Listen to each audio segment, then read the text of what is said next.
The Libyan revolution, an African conflict that is drawing to its final conclusion. While it has been apparent for weeks, if not months, that the regime of Colonel Muammar Gaddafi is finished, the African Union has just recognized the rebel government. The delay seems to have annoyed Libya's new leaders.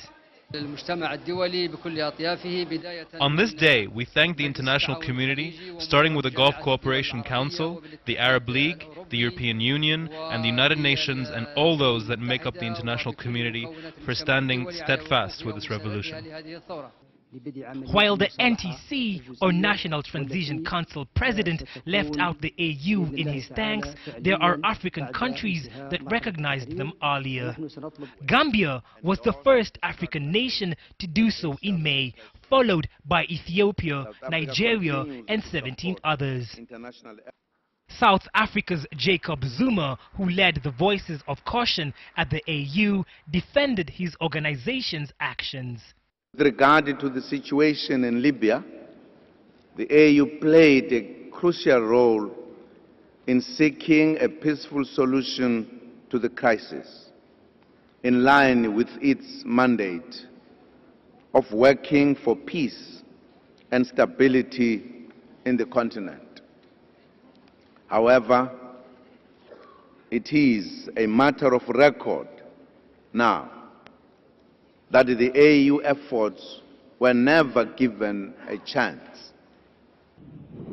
Not far from the AU headquarters in Addis Ababa, a drought in the Horn of Africa this year has affected over 13 million people. Starving refugees have crossed borders and huddled into overcrowded camps.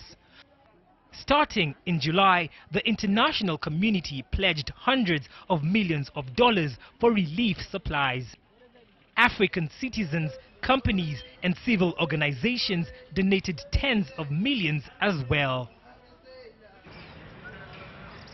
Seeming to drag its feet, the African Union finally pledged $350 million at the end of August.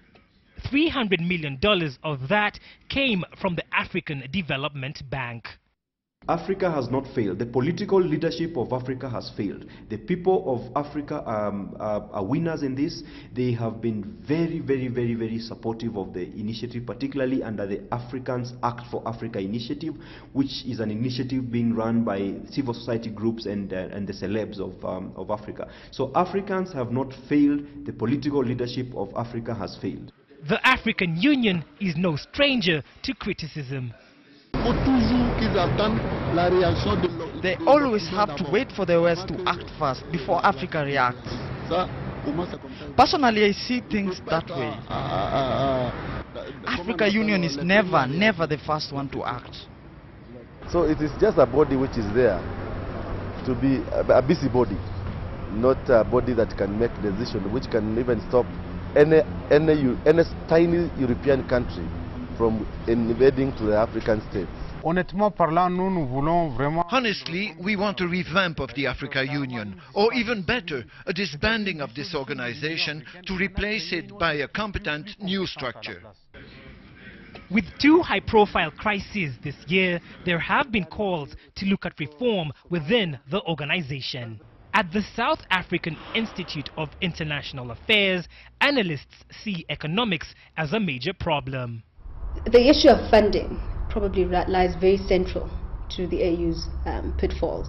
Clearly, if you have an ambitious agenda of putting together 53, now 54 countries, you have to have the money to actually put the muscle behind that.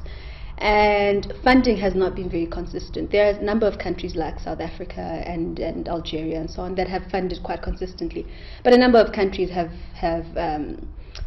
been behind on their payments. And what that has meant is the AU operates on a very small budget. While finance was one problem that was apparent in the organization's response to the East African famine, so was timing. The pace at which the AU responded to Libya's civil war has also been at issue. But other factors were at play, most importantly, individual nations and leaders' relationships with the Gaddafi regime. But the African Union has also had its victories. A new country in Africa was born this year in Southern Sudan.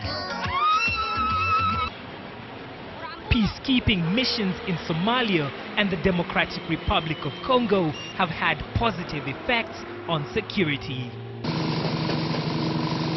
And the new Partnership for African Development, or NEPAD, has boasted success in promoting agriculture, infrastructure and technology across the continent.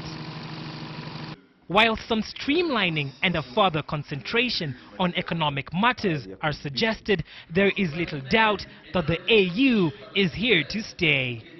There is a recognition that we do need this kind of body that can coordinate far more effectively the activities of the continent. So I think there is pretty much consensus on the need for an AU. I think it's the type of AU and the capabilities of the AU that are more a question going forward, you know. Bringing together such a diverse continent remains a daunting task, but one the AU will continue to tackle as new crises come.